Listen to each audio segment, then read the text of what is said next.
Bismillah, Assalamualaikum warahmatullahi wabarakatuh. Alhamdulillahirabbil alamin. Wassalatu wassalamu ala asrafil anbiya'i wal mursalin wa ala alihi wa sahbihi ajma'in.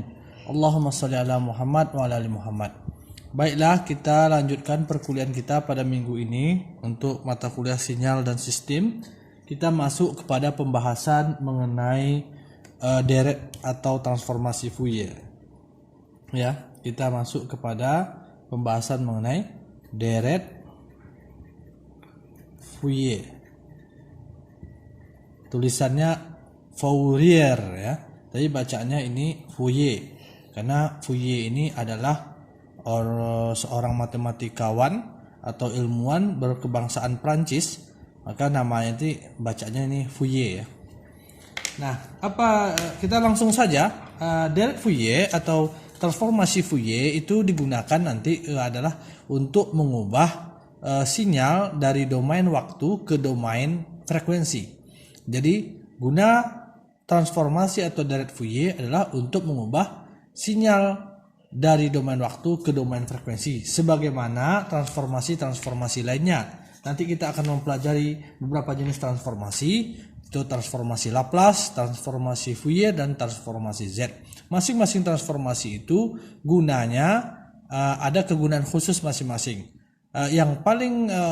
Yang sama di antara mereka adalah mereka mentransformasikan dari domain waktu ke domain frekuensi atau domain S atau domain Z.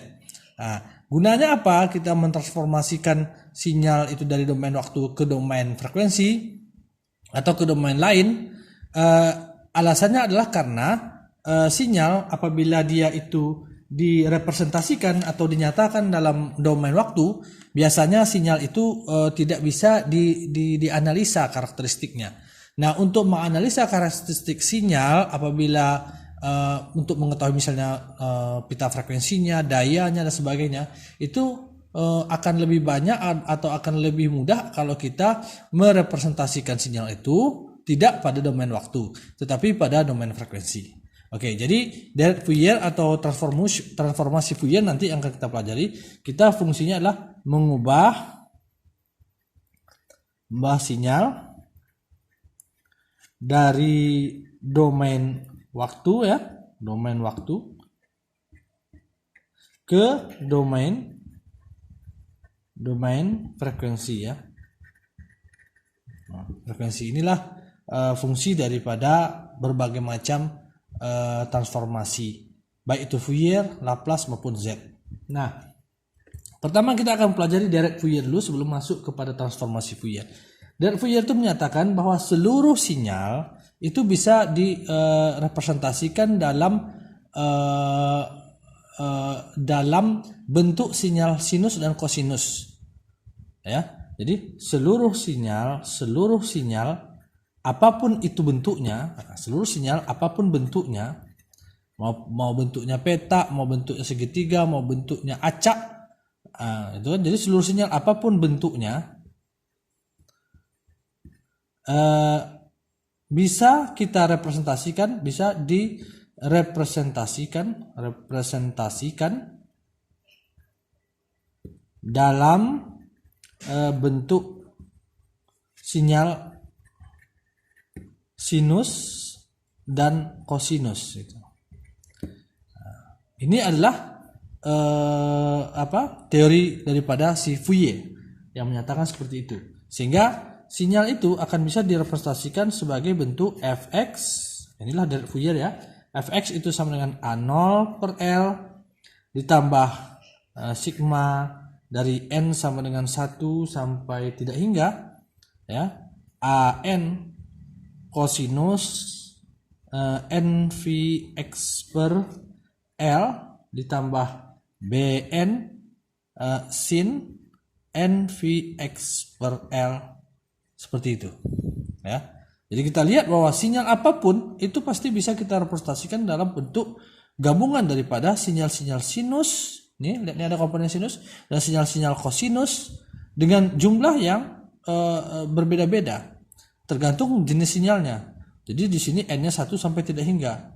Banyaknya komponen kosinus, banyaknya komponen sinus yang ada pada sebuah sinyal apapun sinyal itu nanti banyaknya komponen kosinus maupun sinus itu ditentukan dari bentuk sinyal itu sendiri pada asalnya. Kalau bentuk sinyal itu sangat kuat acaknya gitu, maka komponen kosinus dan komponen sinusnya semakin banyak juga gitu. Oke, jadi ini adalah rumus deret Fourier, di mana di sini ditambahkan lagi bahwa AN, nih komponen AN itu didefinisikan lagi, AN sama dengan 1 per L, jadi integral dari C tambah 2L, ya kan, fungsi fx-nya, fx ini dikalikan dengan kosinus nVx per L dx, di mana n ini adalah untuk dari nilainya 0, 1, 2 dan seterusnya. Sementara Bn yang ini itu bisa direpresentasikan dalam bentuk dicari nilainya dengan pakai rumus 1 per L integral C tambah 2L fx atau fungsi yang mau kita cari bentuknya dikalikan dengan sin nVx per L dx. Sama juga ini n-nya adalah untuk n sama dengan 0, 1, 2 dan seterusnya sampai seterusnya tidak hingga. Nah, lihat di sini bahwa persamaan ini yang AN dan BN ini batas integralnya adalah dari C sampai C tambah 2L. Di sini juga untuk BN C dari C tambah 2L ya. Nah, ini adalah khusus atau bisa kita bagi persamaan AN dan BN ini adalah untuk sinyal yang dia periodik ya, periodik dalam interval C sampai 2L. Sementara kalau sinyal itu periodik dalam interval min L ke L, jadi untuk sinyal yang periodik dalam interval min L sampai L, maka kita menggunakan batas integralnya bukan lagi C sampai 2L, bukan C sampai C tambah 2L, bukan C sampai C tambah 2L, tapi diganti batas integralnya, maka batas integralnya menjadi, kalau untuk AN-nya itu nanti ini integral, batas integralnya adalah bukan dari C tambah C dari C sampai C tambah 2L, tetapi dari min L sampai L gitu. Begitu juga untuk BN-nya itu nanti integralnya adalah dari min L sampai L dengan rumus yang sama. Jadi AN BN untuk sinyal yang produk pada min L sampai L atau C sampai 2L itu sama rumusnya. Ini juga rumusnya, kecuali untuk min L ke L itu nanti batasnya diubah, C ini diganti dengan min L, C tambah 2L diganti dengan L ya. Nah, kita melihat bahwa rumus ini, saya paham rumus ini cukup mungkin rumit kalau bagi mahasiswa, akan tetapi berita baiknya atau kabar gembiranya adalah menggunakan rumus ini tidaklah sesulit bentuk daripada rumusnya. Bentuk rumusnya nampak begitu messy ya, begitu ruwet ya. Akan tetapi nanti kalau kita masuk ke contoh soal, insya Allah penggunaan rumus ini tidaklah terlalu sulit atau tidak sesulit yang kita lihat daripada rumusnya sendiri. Baiklah, kita lanjutkan ke video berikutnya.